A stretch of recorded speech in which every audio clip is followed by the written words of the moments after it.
Hey everybody, Jonathan Broadbent here, UnWoke.Academy. Today is Thursday, December 28th. We are approaching the end of 2023. Just one more business day to go. Today I want to drill down a little bit into the fear tactics that are often used in the world of finance to control and manipulate people. It should come as no surprise that that exists, just like you see in healthcare. And I often draw the analogy between pharmaceutical influence in the world of healthcare and big globalist financial firms into the world of finance. And that means you.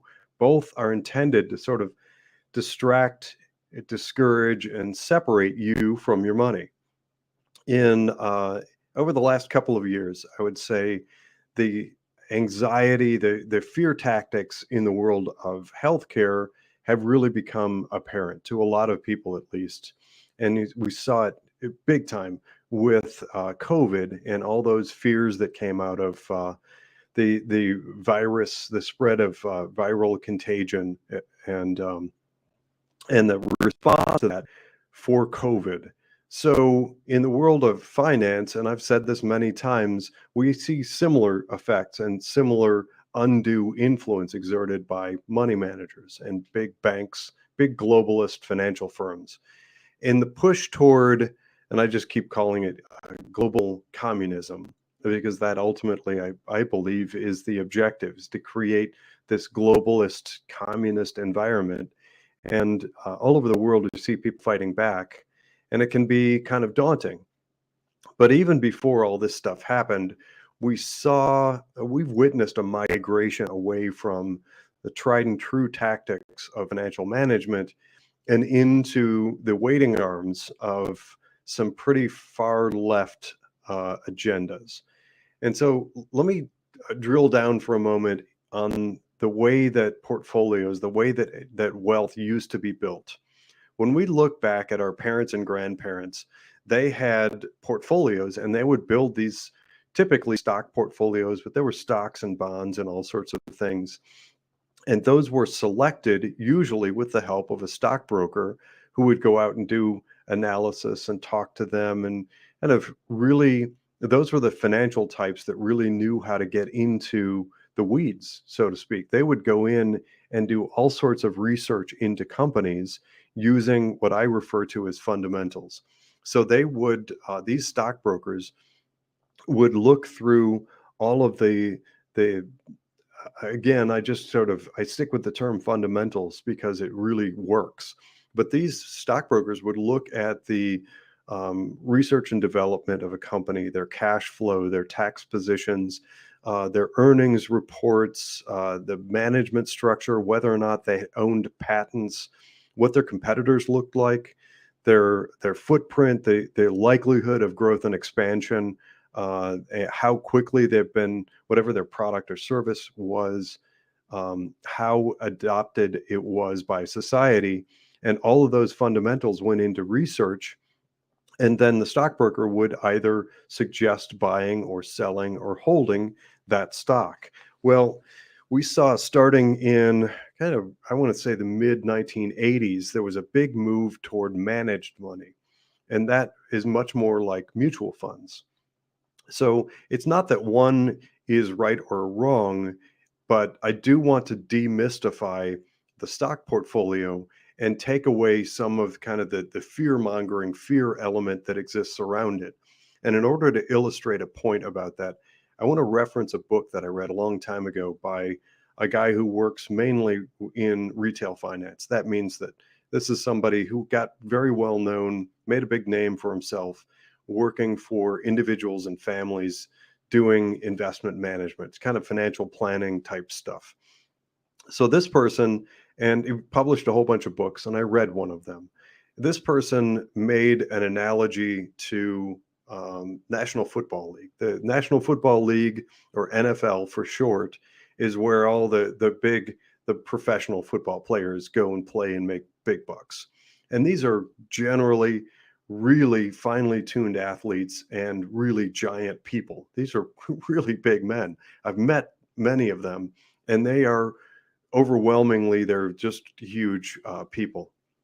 As a side note, I did get a picture once with Nick Chubb, who is a phenomenal athlete and one of my favorites. He and I actually are about the same size and height, which is sort of it's rare and it's kind of exciting for me to see and imagine for a brief moment that maybe wouldn't it be cool if I had the sort of skill and expertise to be a professional football player, but I do not even close. But this person, this financial planner, came out with this book, and he actually had these seminars and did speeches and engagements and stuff, and would talk to people um, about the pretense of it was he would make the statement that you, the average person, or me, we would not just put on a football helmet and some pads and go out onto the field and try to compete with these NFL players because they would crush us. And his point was, if you're thinking about investing, leave it to the professionals, quote unquote. And then I think that leads down the path toward, well, it's beyond me, and I couldn't possibly. I wouldn't want to build a stock portfolio and buy and hold strategies, etc.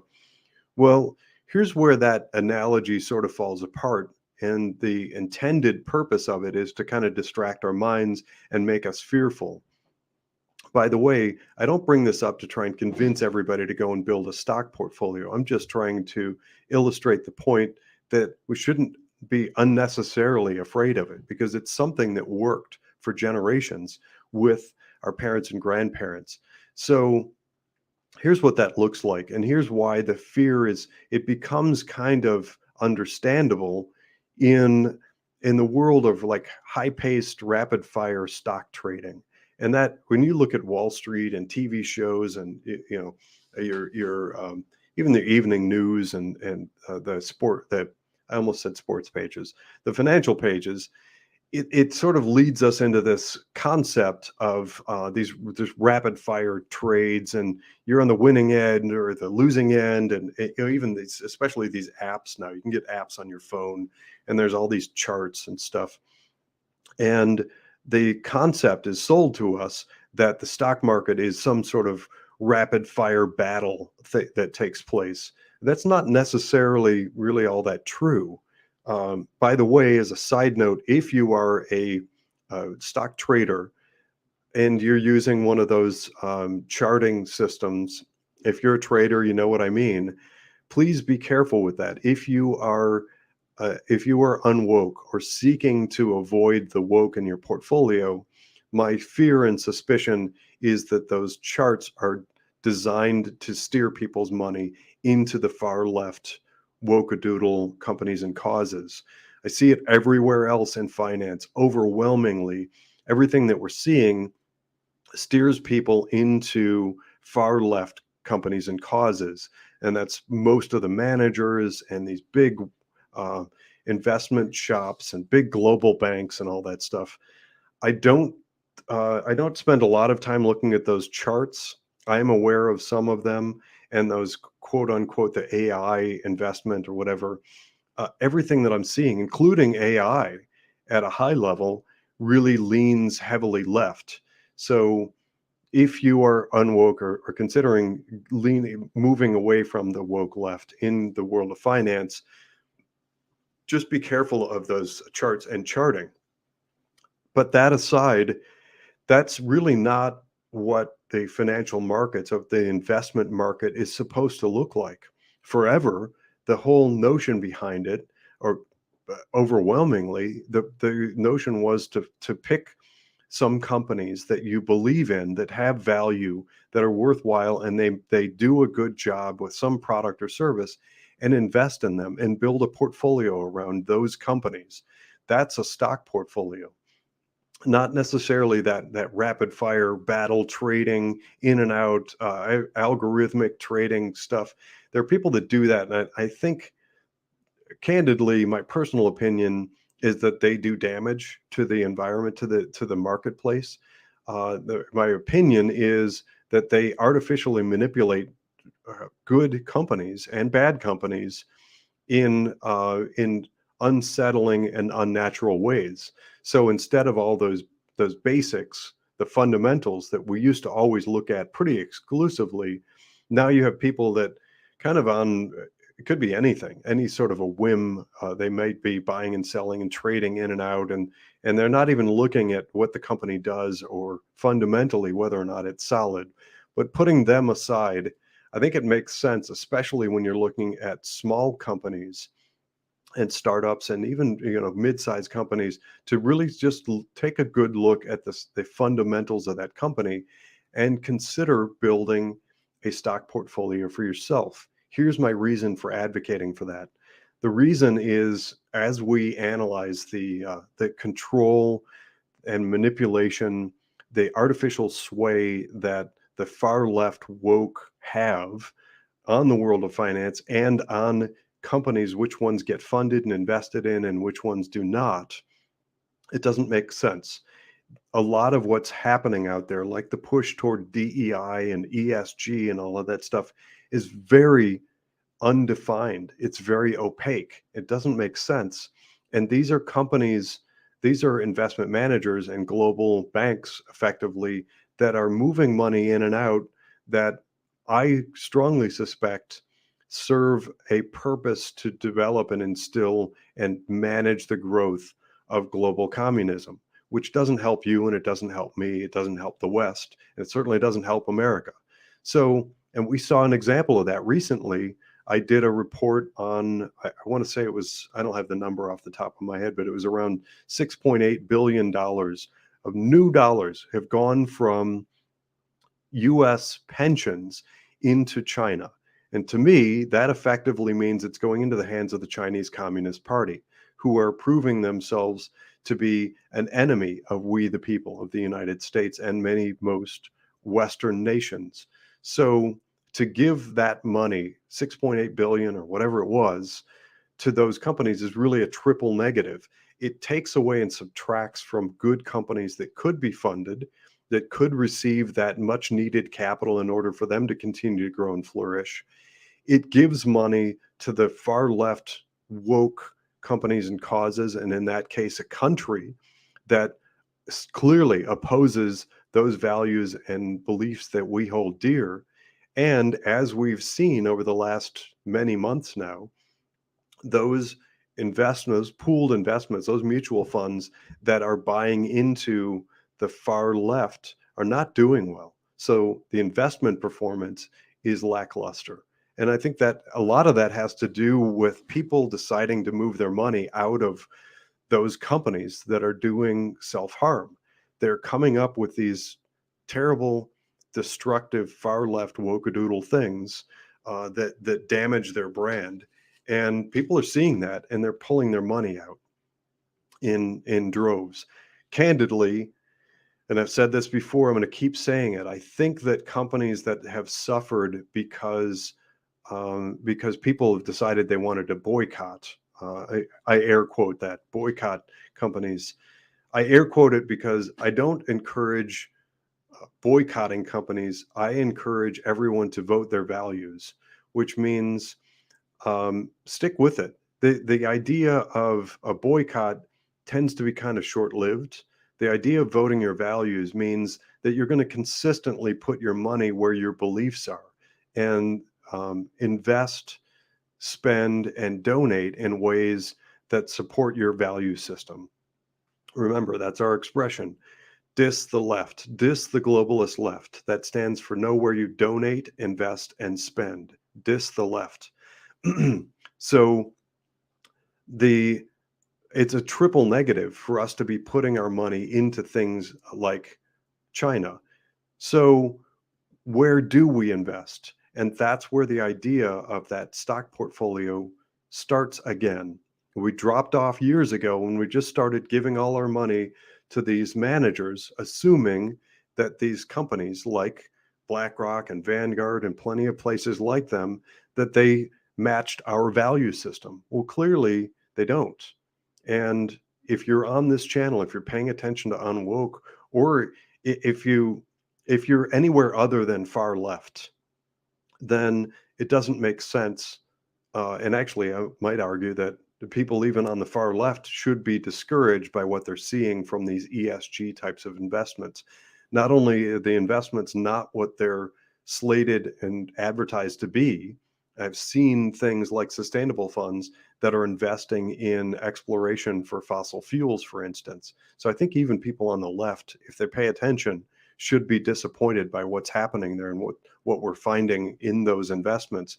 But for really everybody, it makes sense to invest in ways that support our value system. Those things that have supported growth and flourishing economies. And that is not a handful of small global firms controlling everything. Supply chain, logistics, pharmaceutical, healthcare deliveries, all of that stuff, all of the consumer staples and food distribution and everything, that migrating into fewer and fewer hands, that is in alignment with government control and government overreach, that doesn't help anybody. So I'm still kind of mystified by the number of people who continue to advocate for some personal liberties and freedoms and those sorts of things, but then are allowing their money to be mismanaged and sent to places like China via those pension funds.